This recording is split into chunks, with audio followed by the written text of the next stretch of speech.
Just a Thought, a show that starts with a simple premise and explores how different people view different subjects. The greatest philosophies, the most revolutionary changes, and the greatest inventions. And all of them started with just a thought.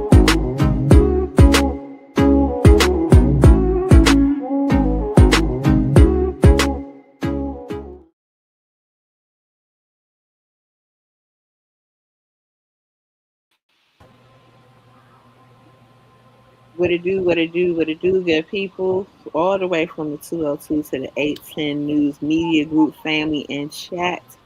It is myself, Yogi G from DC, and Anna having just a thought for today. Um, Anna, you want to say hello to the people? Hello. Thank you for anyone who's tuning in. Today, we will actually be off camera because we might be in a snowstorm. So we will be talking, interacting, but I have my camera off because it is a snowstorm and I live in this dungeon where I have bricks all around me and the internet is horrible. Well, we want to say good evening. We got our first person in the chat. It's the Honorable Miss Beverly Biggs. She said good evening, everyone. Just in case you can't see her on Miss Oh Beverly yeah, I Biggs never can in the see. chat. And then we got Marcia A. Talbert, one of the mods of A10 News Media Group. We love the mods. She said, hey, Anna and Yogi G, football is on, so I'm multitasking. Yeah, we understand. We ain't going to take too much of your time. We know it's Sunday and it's football season, so we just want to do our due diligence to make sure that we came on and gave a couple of thoughts out of the things that we have been experiencing this week or maybe been doing in hopes that it might inspire you or you can join along in us on the things that we're doing to try to make sure that our city, aka the Titanic, doesn't fully go under. What's up? I ain't going nowhere. Thank you for joining us this Sunday. So, let's go ahead and kick these people off so they can get back to their football games. I know because my team plays tonight. I think my team plays at 8 o'clock game. So California is on the map. Well, it used to be all California because the what is it?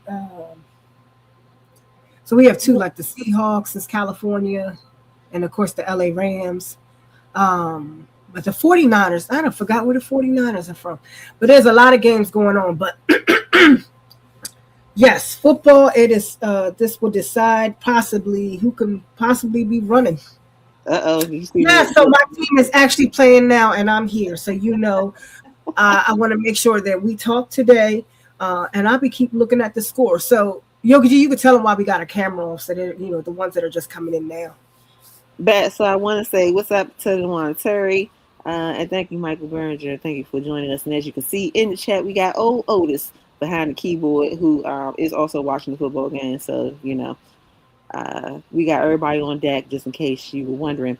Why we do not have our cameras on is because, as Anna said before, we are in the middle of a snowstorm here in the District of Columbia, and the internet is wonky or wacky and not being our friends. So you're just going to have to listen to the sound of our voices today and just remember what we looked like from the shows before. Yeah. Pretty much. Or you could look at our Yogi G, our those oh Lord, I can't even think what it's called. The thumbnails they got Thumbnails. on Oh us. It yeah. got me looking real skinny. I said, "Oh, I like this thumbnail." Yeah, I was looking a little petite in them thumbnails too. Thanks, Trevor. We appreciate it. Now, if you only transfer that over to real life, that'd be doing some your big one on that. What's up, Deborah Luna? Thank you for joining us. We will listen. I also want to remind people, not that I gotta tell the people in the chat so far, y'all know what to do. Um, yeah. Tonight is radio, Trevor. We're gonna do the people with justice, and we're not gonna have them look at our internet trying to make us look like we're crazy. So you get the podcasting tonight. But if you are new to A10 News Media Group, I don't think that anybody on here is, then the first order of business is for you to make sure you smash that like button.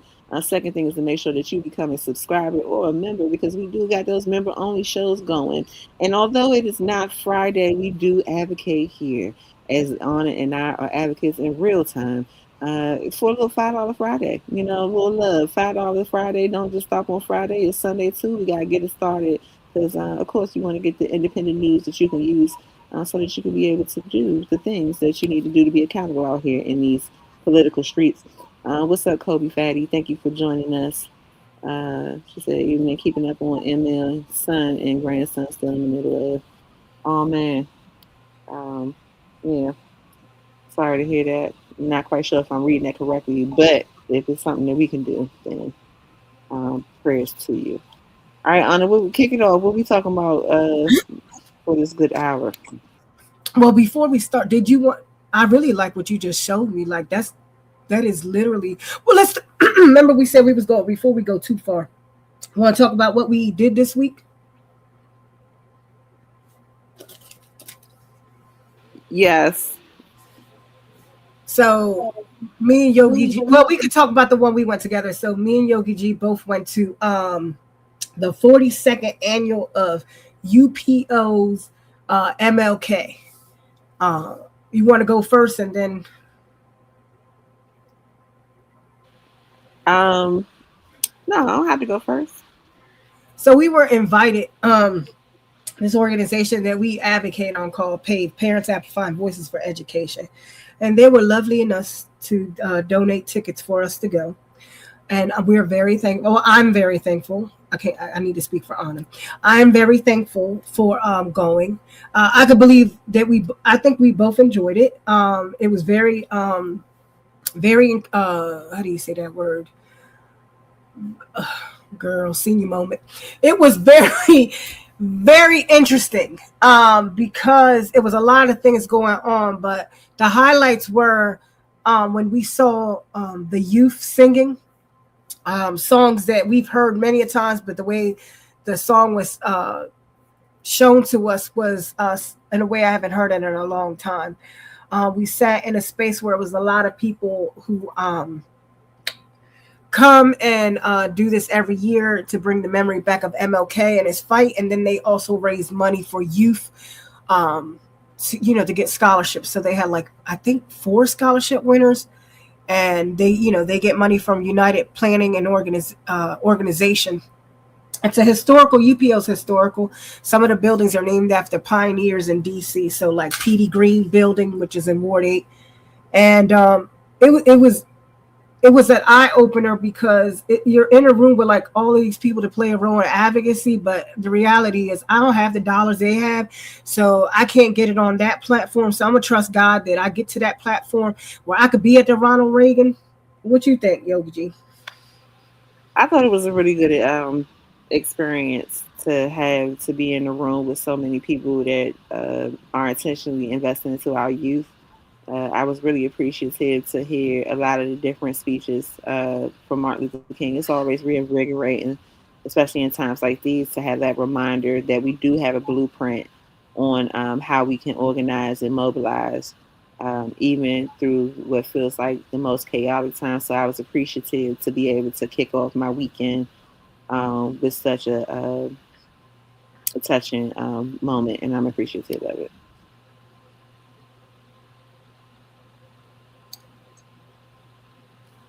So we were.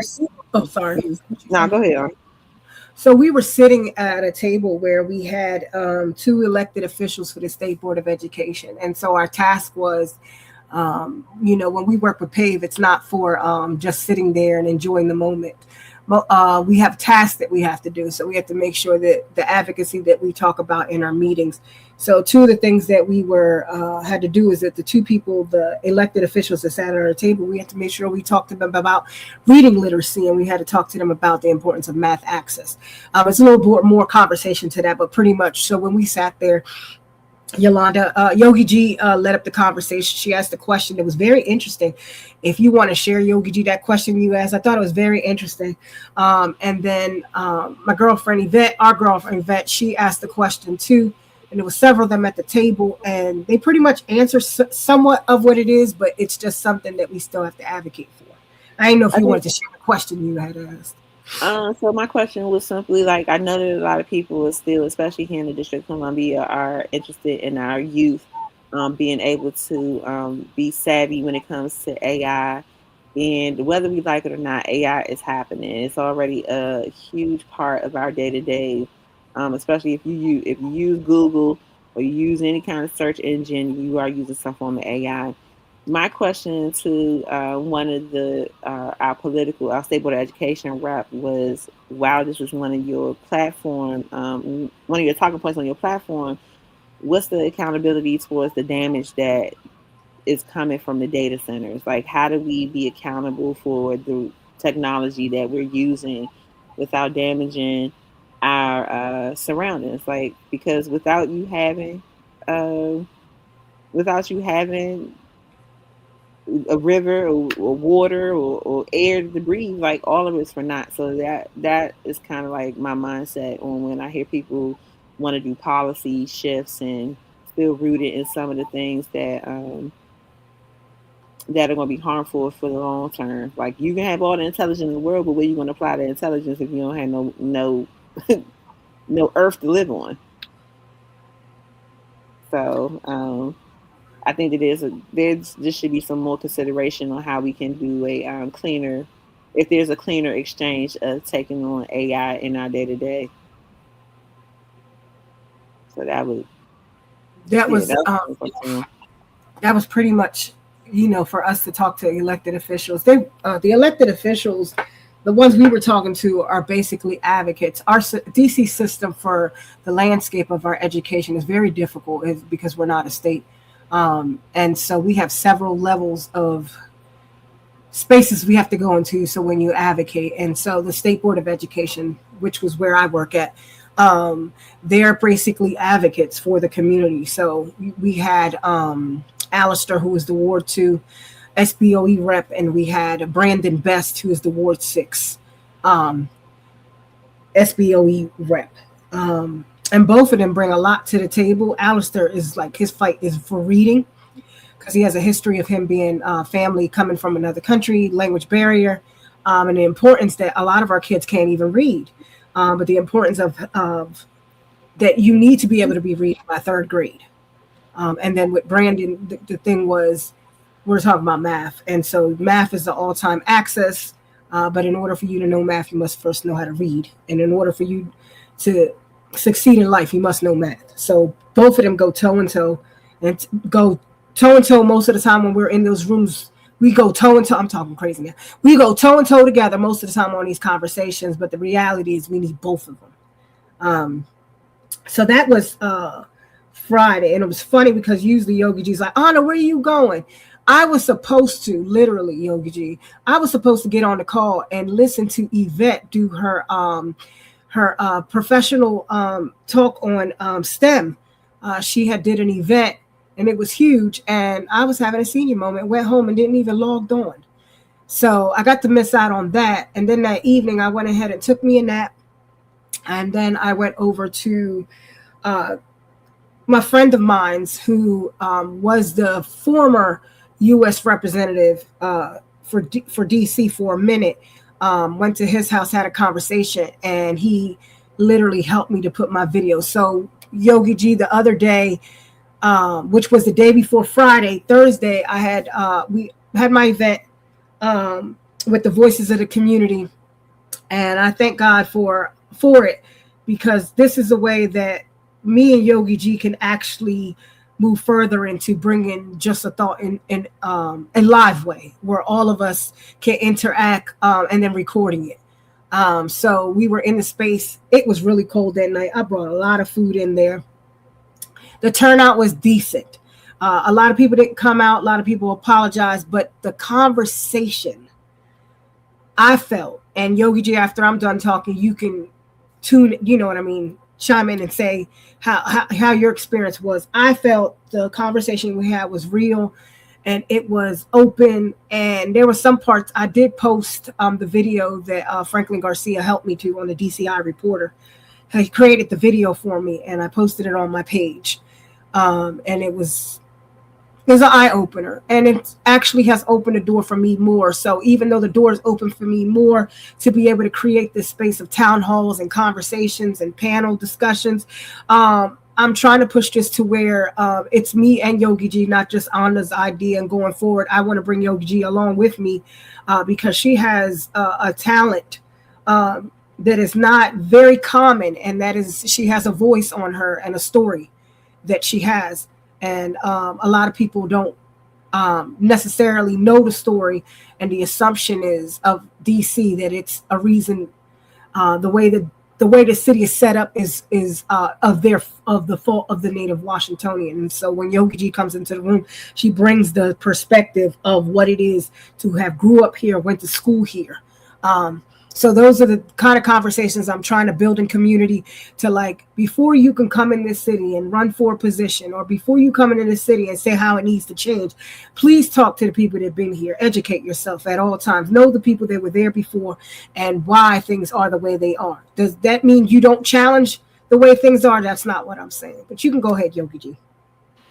Yeah, and it's kind of like what we talked about when I was able to get on the nightly nip Friday, and we were brainstorming with chat about like possibly starting a forum. Like you do have the ability and the autonomy as a resident of whatever city or state that you are looking to vote in to talk to your candidates. And if they're not willing to talk to you, that's problematic. Big, super red flag. So, like, I recognize that there are some things that may stand in the way, but I'm always going to be on the side of encouraging people to take the power in your own hands, create the forum. Don't wait for anybody to create it for you. And then also bring authentic voice into the space so that you can have representation from all the people that are inhabiting or enjoying the spaces that you're in. So I'm looking forward to being able to carry on Just a Thought in live, and hopefully we can bring that to the platform here at 810 and beyond, so we can be encouraging the masses to reclaim your time and reclaim your voice out here and stop letting these candidates play with your mind. Yeah. I appreciate you, Marcia. Marcia said you both bring a lot to the table, and I appreciate that you love my flow, Marcia. It took me a minute to stand confident in how I deliver things and how I process. So yeah, I'm really appreciative to have that moment. Um, if I'm to add to anything that happened this week, I like being able to see Anna step up, and like Anna don't play with the people. Y'all seen that she done came down the Flint and said her piece and let the diabolical five know that they ain't right. So she carries that attitude up here. Now I'm really appreciative that I get to tag along for the ride and be able to let my voice be heard too. So Yeah, sometimes our voices are not used.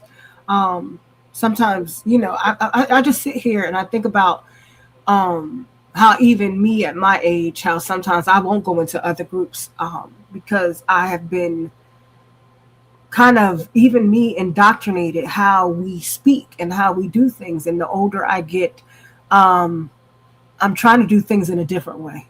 I'm not trying to be a typical person that just repeats other people's gossip or other people's lies or other people's truths or other people's thoughts. I'm trying to be more authentic in who I am and what I trust and what I believe, whether you agree or disagree. I'm learning as I get older, and I feel we're always evolving and learning, that we have different lenses and how we see stories sometimes are totally different. But my heart is really for the truth and the story, and always the disadvantaged, the disabled, and the people that constantly never get heard. And it's unfortunate that you have to have people to come in that are running in position, but reality is that it's a political environment we're in right now. We live in the nation's capital.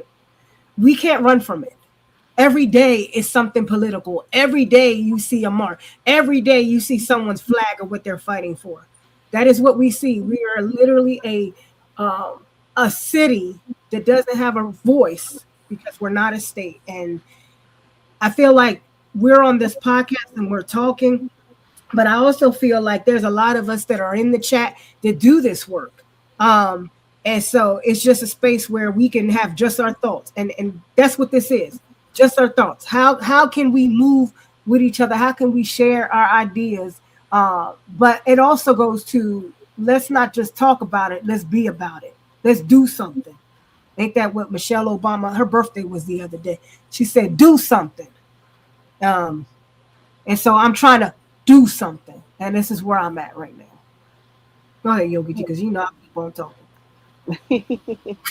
Yeah, no, so in the spirit of where Anna left off and doing something, I was sharing with Anna that part of my journey of being an advocate, of being an organizer, has been sponsored by meeting some really powerful women in the movement, and not just in DC. I've had the ability to travel to places like in LA and be connected to women all over, like even from Detroit, all different spaces, Alaska.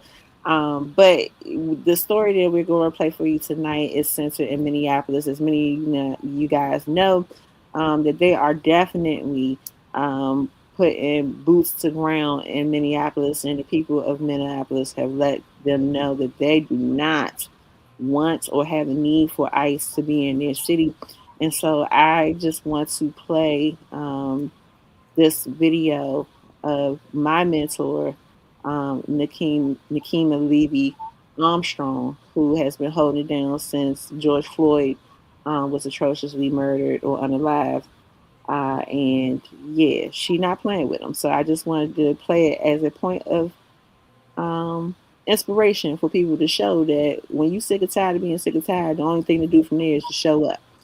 So Mick, if you pull it up for us and we can play it for the people, and then we'll have some dialogue behind it.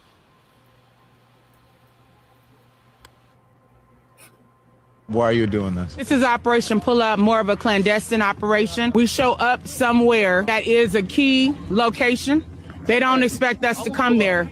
And then we disrupt business as usual. So that's what we're about to go do right now.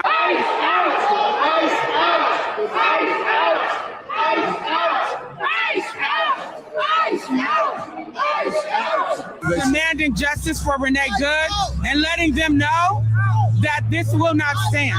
They cannot pretend to be a house of God while harboring someone who is directing ICE agents to wreak havoc upon our community and who killed Renee Good, who almost killed a 6-month-old baby. Enough is enough. I am a reverend on top of being a lawyer and an activist. So I come here in the power of the Almighty God.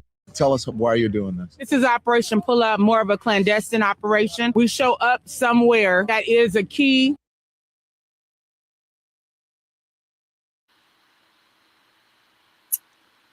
So, as I said before, her name is Nakima Levy Armstrong, and she is an amazing advocate, lawyer, and you heard her say Reverend.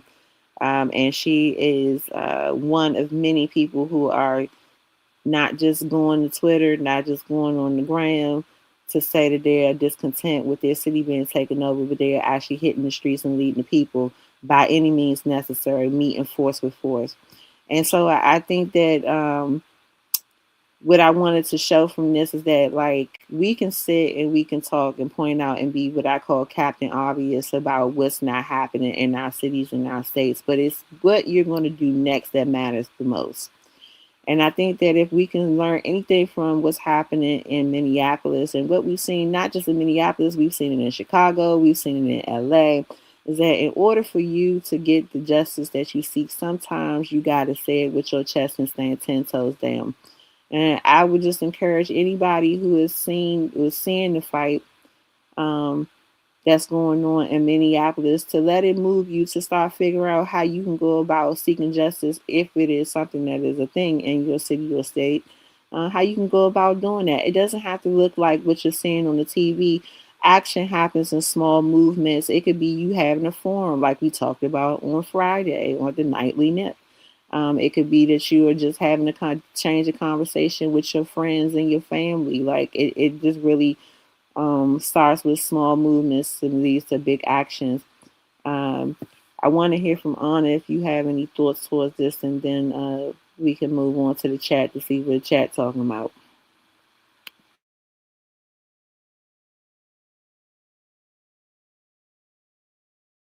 Anna. Sorry, because you can't see me. I'm literally talking and I had the thing silence. Ugh. I guess for me, watching that video, it's very disturbing because I went to this thing today, and the reason why it's disturbing because the way people can actually take videos and alter them and then say when something is real, say it's not real. or it could be vice versa, something that's not real being said that it's real.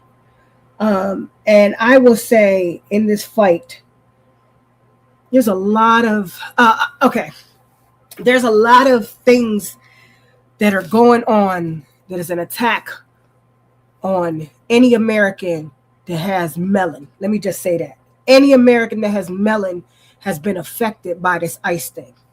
So it's not just the Latinos. It has been Black American women, which I witnessed myself. Yogi G has witnessed it being taken.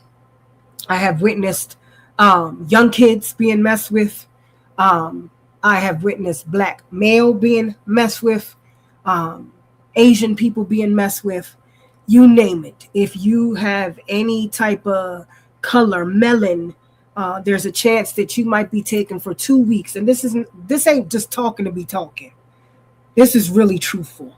You can possibly, even if you're a U.S. citizen with your damn real ID that they said you had to have by May 6th, that will help you if you get pulled over and questioned. And that's not even happening. The reality is that some parts of America are not being targeted right away because they have to build the narrative of where they're going. And the thing is, so where would you go? Where most Democrats or most what they say are far leftists are. And that is the places where they are going. There's a huge picture that most people can see. And the only thing I can say to you is that I need you to pick up your paper. I need you to start reading. And I need the community to start really voicing the truth and stop getting your information from gossip or from people just talking. Even me, I need you to do the research. And unfortunately, there's a lot of media that goes out here that sometimes not give the truth. But it's nice when you see Yogi G, when you said, I know her. And you get to see the people that you personally know out there doing the work. It's unfortunate that the church used to be the place that you could go to for safety and refuge. But we are in a time when we do not know when any of us can be affected by this, even ones that we say are not with us. Because at any cause, when evil is happening, evil can happen, and it could go in full circle. Now, I know that back then, when we would look at raids and protests, and they would say, oh my God, look what's going on. You see them protesters.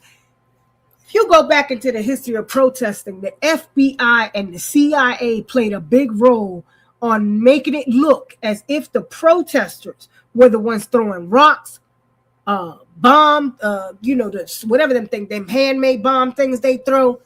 And it is written in history, even when people were on that bridge. And I can't remember now because I'm telling you, I need to go get my medicine because I'll be forgetting stuff right when I'm talking about because it's at the top of my tongue. It is in history, if you read, that they can change it because it's called propaganda. They can make you think that people are protesting not peacefully and that they're harming people to justify a resurrection. Whatever that word is. Can't get it out. But because this conversation is so deep that when I see stuff, insurrection. Girl, I'm saying resurrection. We need a resurrection. That's what we need.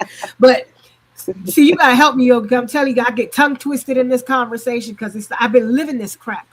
We might need a resurrection, but I ain't trying to experience it right now. Yeah, we've been living this crap for a minute, and the reality is, that food is in a fool, and I'm using the word fool as it says in the Bible. The word fool in the Bible means that the person does not know who God is. And that man that's in the White House does not know who God is. Now, that doesn't mean that God did not allow him to get in place for such a time. We do not know why he put him and allowed him to be in place. But I do know that there's a lot of corrupted stuff going. And the reality is innocent people are getting killed, hurt, and ain't no one doing crap except talking crap and gossiping. And the reality is until we can unite, this is not going to stop. And the truth is these people in Congress who's supposed to be in charge of the purse can't do nothing because they do not have the House. But let's be real. Even when they had the House, they weren't doing anything. So it's now time to start challenging these people to keep speaking up these antics of what they're doing and hold them accountable. But it is the time now to be in your own community and stop worrying about who look like who vote for who voted for, pass text, and get together. Because this is real. This is real, and it's not going to stop. And that is the reason why I want to host these community conversations in DC. It is a thing. When I went to Flint, Michigan, myself, when I went to Flint, I've been following Flint for almost 11 years, and I still tear up because even though it's been years, and even though they say they fixing them pipes, the reality is that half of that community don't even know that what the hell is going on. They don't even know why a person is elected. They don't even know why they vote the way they vote. They just all hanging with certain groups that are telling them. And I'm challenging people. Stop listening to somebody who says they're your friend and challenge yourself to study yourself. Study what the word of God says. Study yourself for proof. Study it for yourself. This is a repeat in history. Let me shut up. Do you mind if I go to the chat? I don't want to. Yeah. Cool. All right. So let's see. Let's start. I know Mick was putting up some of them. I saw Wences in the building. What's happening, Wences? Thank you for joining us. She says, let's see. We start with Marcia Tyler. She said, I started sharing with friends and family when the nightly nip comes on. A lot of people outside of Flint think the water crisis is over. I'm sure, you know, that is the call and the challenge when you're not of 810. As I always say, like, we're from the 202 to 810, and we want to make sure that first and foremost we honor the plight of the form of the platform that we're on to make sure that people know that things are not okay in Flint. And I know that Anna and I personally always share out what's happening in Flint because, one, I can't believe the audacity that is happening over there with y'all Black representation on council. And then it's just egregious just how disconnected the people are, how they're being taken advantage of. So I'm a fan of the people as long as they organize it and make sure that those diabolical five don't get no more money. But then we have Wences, the one and only in the chat, and she says, I'm hearing about an African American getting killed by ICE. How come that didn't make a big hit line, or was that true?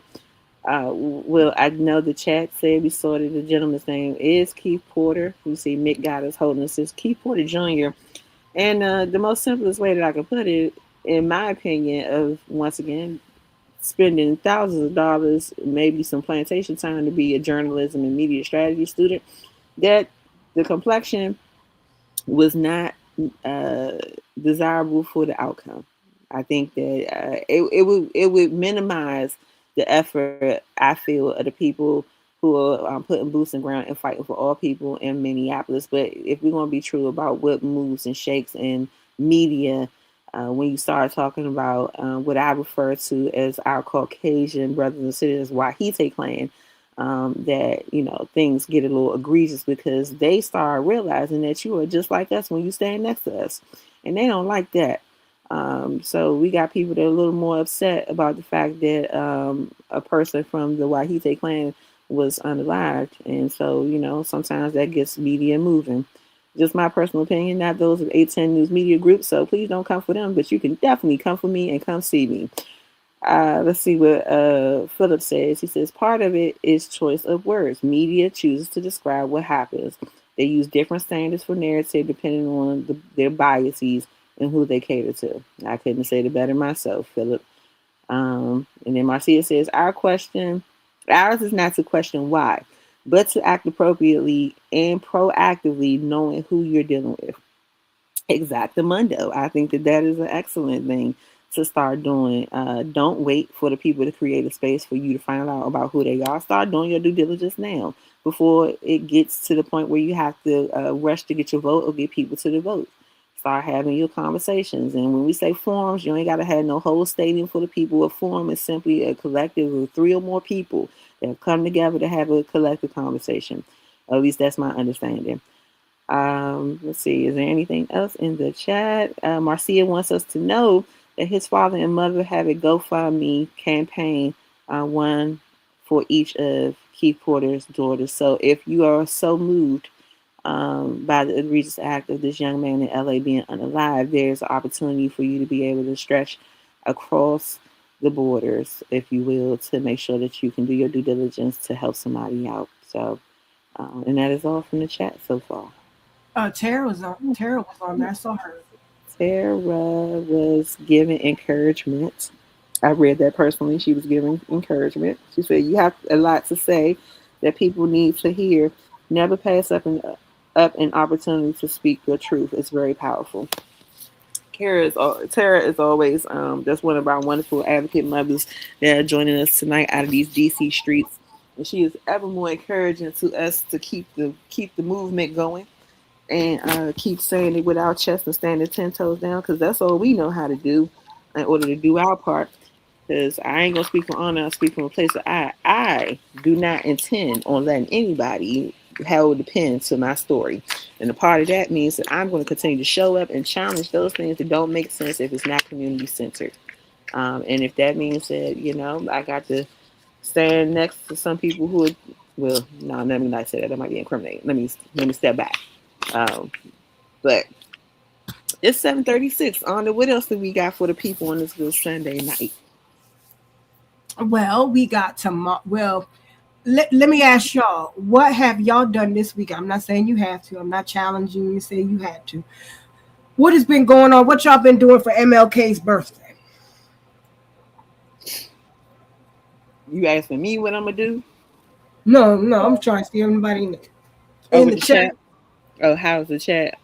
Oh, thank you, Marcia. Hopefully, it's not buffering anymore. But that's a question to the chat. What do you got planned for the MLK day tomorrow? We talked about what we're doing. We're gonna go pay homage, and I'm gonna go be in the parade. I'm gonna personally reflect from my bedroom. Because it's cold in these streets. Okay, I can't be in nobody's parade. It's cold. I'll freeze out there. Oh, but tell them a little bit about this parade that I'm gonna be in, this peace walk. Tell them a little bit about it. Well, hopefully, because Marcia, she's being gracious and let me know I might be in here sounding like a robot. I might be buffering a little bit, but I'll do my best to talk slowly so that you might catch all of my words. And Marcia, if it ain't coming through, let me know that I'll pitch it to honor. But like most cities and states, tomorrow is a really big day for our community of celebrating the life of Martin Luther King Jr. And so a part of that we do here in DC is we have our peace walk, where everybody, if they should so choose, from all 8 of our wards joins over on our south side, and they travel from one point. And I know sometimes they'll go over the Frederick Douglass Bridge. I'm not sure what the route is this year, but it's a beautiful moment where all of our thank you, Tara, I appreciate it. All of our people, especially our youth, that's the most beautiful part. You see all intergenerational connections. Okay. Sorry, the chat had me distracted. I might have a little ADD. But it's a beautiful moment because we have our youth that are out there, and sometimes they'll be dressed up as political figures. It's a moment where we celebrate the culture of DC, and you just really get reinvigorated for remembering that throughout all of this chaos that we are experiencing, all of the narrative that says that we are divided, in this one moment, you can see with your physical eyes that we are united and we are still stronger as we ever have been. And so I think that is most necessary, especially here in DC, for us to have that moment of connection and community. Because as Anna talked about earlier, campaigning and politics can really do a number on community, especially Black communities and brown communities. So it's my prayer that when we have this event tomorrow, that a lot of people will be able to be healed through it and encouraged to show up and find their space, because we're going to need all hands on deck with everything that's going on in this world, in the U.S. specifically. And then also, tomorrow is a little dull bag for us, Tara included in the chat, where we lost one of our elders who's really big in community. Her name is Gaby Frazier, and it's unfortunate that while it is a celebration of life, we also have to honor life in a different way because she has definitely graced all of us with her presence. And we're going to do our due diligence to make sure that we show up and just say our goodbyes. Not goodbye, but just see you later in another lifetime. That's all. So yeah, that's my take on the peace walk and what's happening tomorrow. I think some people put some. I can't really see. I think somebody wrote in the chat. Um, Philip said, I called the National Park Service and asked them to reinstate free visits to MLK's monument. That was one of the things I'm doing for MLK Day, but I prefer working on the low. It's about we, not about me. Philip, what monument are we talking about? Because the one here in DC is free, like literally, it's a big open space. They couldn't charge if they wanted to. Uh, but maybe there's another MLK space that you do have to charge. You get charged to be in, and I'm not familiar with. So if you could just educate me a little bit in the chat, I appreciate that.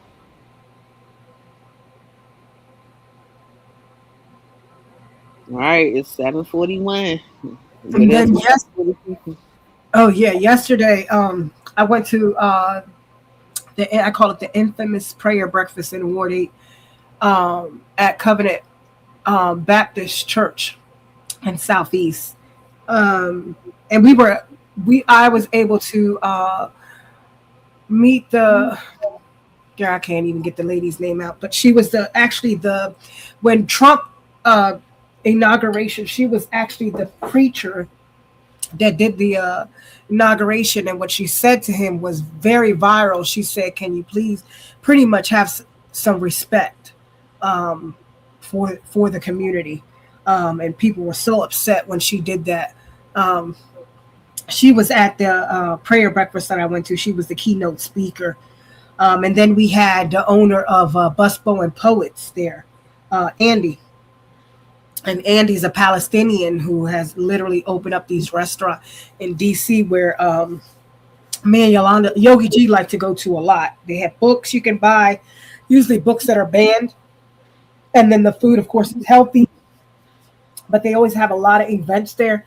And so it was very nice to hear his interpretation of what MLK Day was. I got to hear from choir singing.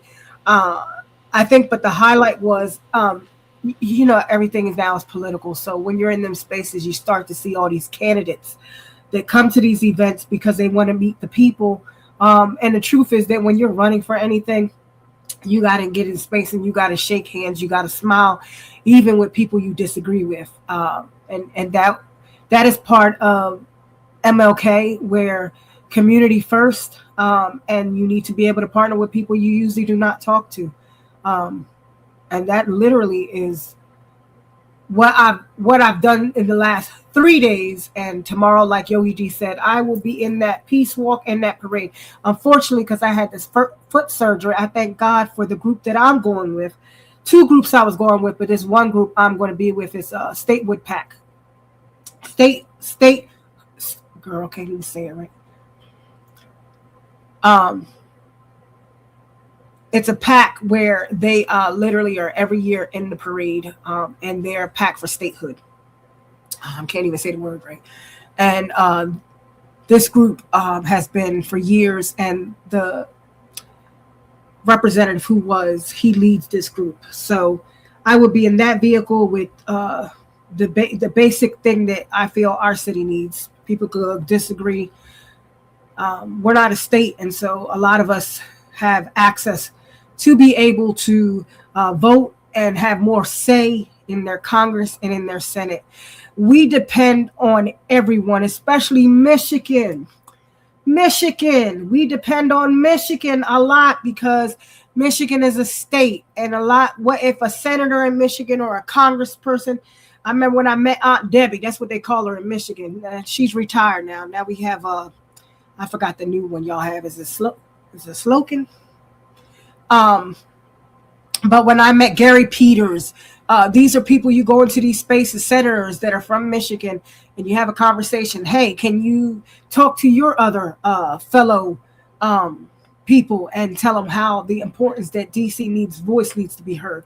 So in DC, which is the very thing where people say the city is a federal city, the city is where the White House is. The reality is it's also the city that has no voice. And so one thing you'll learn about this city, because they say we have no voice in government structure, we what just did I just disappear? Did you hear me? Yeah, you still good. Okay, for some reason the screen went out.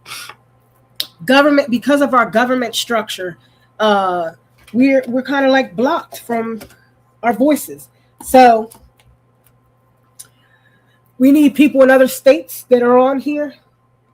See, there she goes, slocking. So we need other people in other states, even California. Put DC. We need whatever, something like when we had that $1.3 billion taken from us, we wanted people from other states like North Carolina, like people in Florida, like people in Michigan, like people in California, people in Texas. Please go to your local Congress, your senators, and tell them that DC needs a voice and they need protection, because we had no protection when Agent Orange came in. And so I feel this is more the real reason why we are just a thought and why we bring this platform, because if we can connect with other states that have the access and the voice, that doesn't mean that justice is being done in your state, but at least your voice can go on the Hill. Our congresswoman can vote in committee, but she can't vote on the floor. She possibly sometimes can talk on the floor. But as you know, in DC, we have had the same DC delegate for the last, 30 plus years. And so it's about to change. It's about to change. And that doesn't mean that's a bad thing. Go ahead, Yogi. Tara was chiming in while you were talking. Well, actually, Marcia said, "Isn't it a shame that Anna just said books that are banned? How in these United States does a book get banned? It makes no sense. I thought we were free." Yeah, we all did, Marcia, but we fucked around and found out, right? Uh, Tara said he needs to start pretending to be a black-owned business. It's creepy and opportunistic. I think that was a mention to maybe the bookstore. I think I might have topped out for a little bit with that one. So Tara, please complete the sentence for my mind. And then Marcia was helping you out and saying that the name was Slotkin. And then she also followed up by saying, DC has been fighting about having a voice since I can remember. What exactly is the holdup? Man, listen. Where you want to start? You want to go with egos? You want to go with gatekeeping? I mean, there's so many spaces that we can go as to why DC hasn't achieved. Thank you, Tara. She was talking about the Buspoint Poets owner. Man, that's causing a controversy. And I'll touch on that right quick after I finish these messages of what Marcia put up there. I think that one, if you know the history of how DC became a federal territory, then you understand that it was never intended to be considered an independent city or state. That being said, we do see why it is important that we have that type of autonomy, especially when we have a Congress that's made up of some people who are still in their racist ways and don't want to see Black people be great and give us the tools that we need in order to be able to do the things that we need in order to be great. And so they're going to give us hell or high water. We're trying to make DC a state. I also understand from some conversations that people have an opinion that by DC becoming a state, it will significantly shift the powers in the Democratic vote, and they don't want to have to go through that. So that's my insight, or at least my perspective on your question as to what exactly is the holdup. Anna, do you have any perspective about it before we go into the Busboy Poets conversation? Oh, you could go on Busboy and Poets conversation. I'm not. You can go ahead. Oh, okay. So what? I didn't say anything. I was just saying I'm not going to talk on that. I'm just saying that's you. You said you were going to talk. I'm just saying I'm not going to comment on that.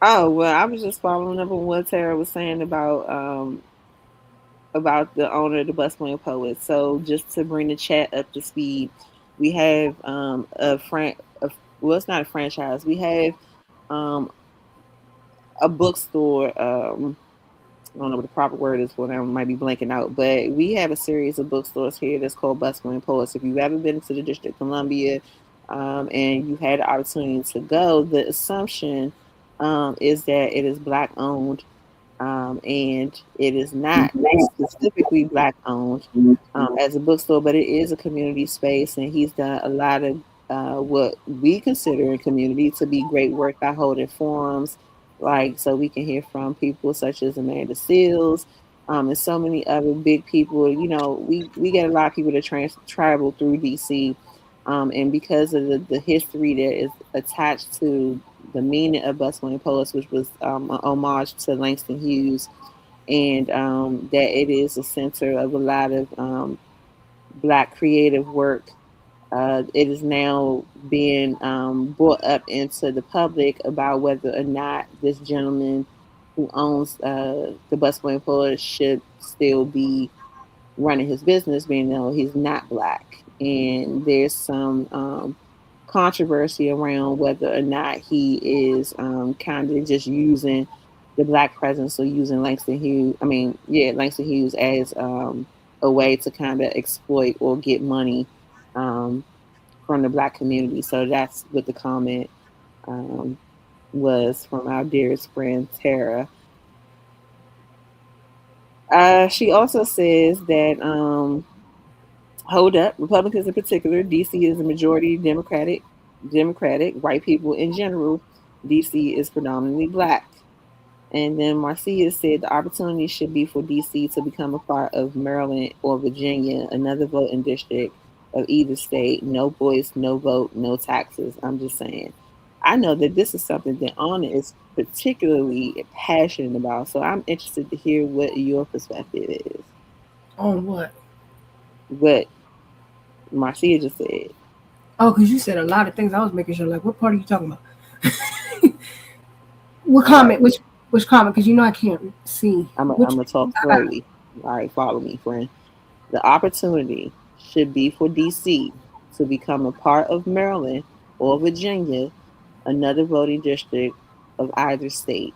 No voice, no vote, no taxes. I'm just saying. Well, how does the native Washingtonian think about that?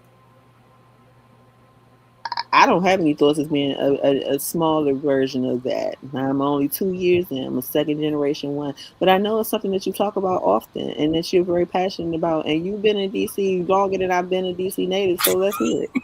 Girl, I ain't been that. You trying to? I'm gonna beat you up. No, so I guess she has a couple parts to that. The opportunity should be in DC. So I am for statehood. You will have to go back into the 1800s when this situation arose and when they were in Philadelphia, and which started this big issue. As you know, DC used to be a square. Now it's no longer a square. Virginia gave up the parts that used to be the federal land. But DC still can be DC because you can still cut out the area where the federal government is, make that area. But for the 700,000 people that have no say, we have more people in DC than they have in Vermont, and they have, I think the other state was it Rhode Island or Vermont? I can't think. It was two states where we have more residents, and they're allowed to be a state. And I think the last state that was Hawaii. So Maryland, Virginia, none of them help us. They don't even want to be a part of it, of even given to even help us with advocating for us to be a state. The unfortunate part is because Maryland and Virginia, they travel back and forth into our nation's capital and pay no taxes. They work here and don't pay no taxes. Their money goes to their state. And so I'm not in agreement in my personal, because I'm all for statehood. Now, I do know that the only group that has ever opposed us has been the party that I have always always been a part of, and that's the Republican Party. And so that is why I changed to a Democrat, because of that. It was the one thing that I just could not agree with all of those senators on the Republican side have always in any kind of way have stopped us from being a state. Now, believe me, I understand what our founding fathers, what the idea of DC, what DC was, and of course they always try to say we're a swamp. But the reality is, well, how many people we have in this city, we should be able to have a voice. We have a mayor. And it wasn't until I think the 60s is when we finally got, well, 1973? Well, yeah, 1973, because right, was it 1970? I can't remember. It was 1973, one of them years, we have home rule. So we were able to have a mayor. But before, we didn't have a lot of those things. And so being that DC was Chocolate City at the time, the blacks in this community did not have a say. And so they were pretty much ran by people that did not live here. So that means a senator from Florida can come in and tell us we got to change our street name at any time. Or a senator from, you name it, Utah can come in here and tell us we need to do this. Or we need to change our name of H Street. And so enough is enough. I pay taxes and I have no representation. That means that I have no say on the floor. And I disagree with that. When people say they're following the Constitution, tell me where the Constitution is being followed at right now. At any time that there ever's been a floor from the 1990s, even to the early 2000s, it was always shot down by something they wanted to add, that if they made us a state, they would add other laws into it that we know that would not be good for the city. So it always never made it. It was, I think the only time we ever got close was in 2024, but that was shot down again. And it's unfortunate because we are taxpayers with no representation at all. It's been over 51 years. We're going into 52 years of us being in home rule.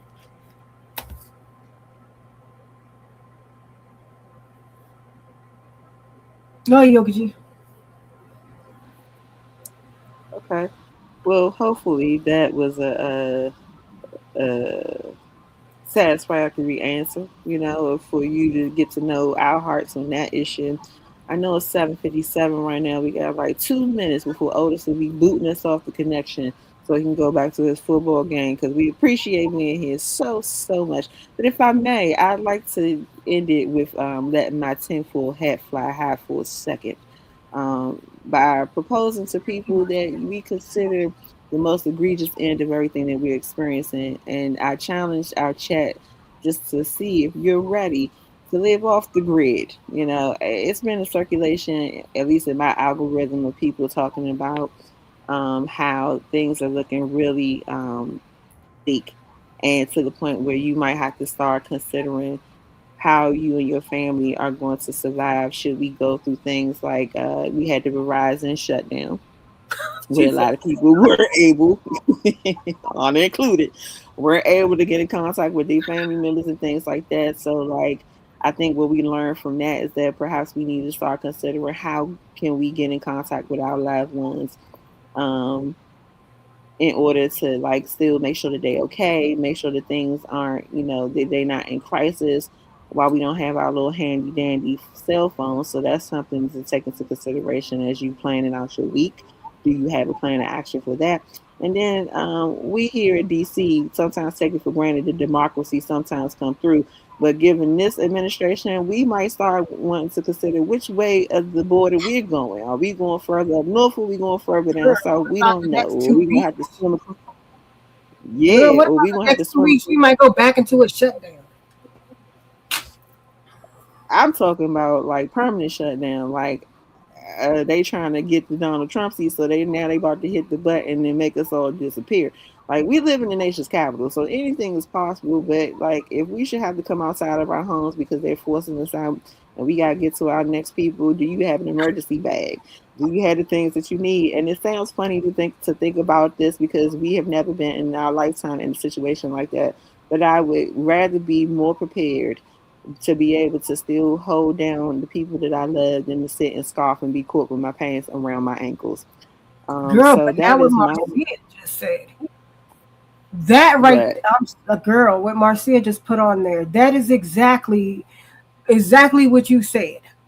Basically, we are out here at any cause with no kind of help. And when Verizon shut down, I was a whole day with no phone. I was driving. I didn't know how to get nowhere, and that's how I know that I got to go get me a map. I got to go back to the store and go buy a map like I used to have. I was all the way in a whole nother city driving in on a country road, and that phone was not working. And I'm sitting there flipping around, and thank God I have a work phone because I thought it was the end of the world. I said, Lord, I done got two attached to my cell phone. She put in the chat, she said, that Verizon mess was just a mess. Yes, it was. Yes, it was. A yeah, whole day I had nothing. A yeah. whole day. So I don't mind that my tinfoil hat fly free because tis the season. But I mean with the whole heart, just give it some consideration, or per the title of our show here, just the thought. Maybe we should start looking at how you gonna get a map, start reading the map, start figuring out if you're going further down south, you're going north, or you're gonna jump in the river and try to swim your best meats onto the other side of Canada or wherever. But either way, get prepared for it to get worse before it get better. I don't think the midterms, just my personal opinion, not there's the A10 News Media Group, nor those of on the right. I personally think that we all should be covering our bases on all ends. Um, and that'll give you something to do to stay out of the mess.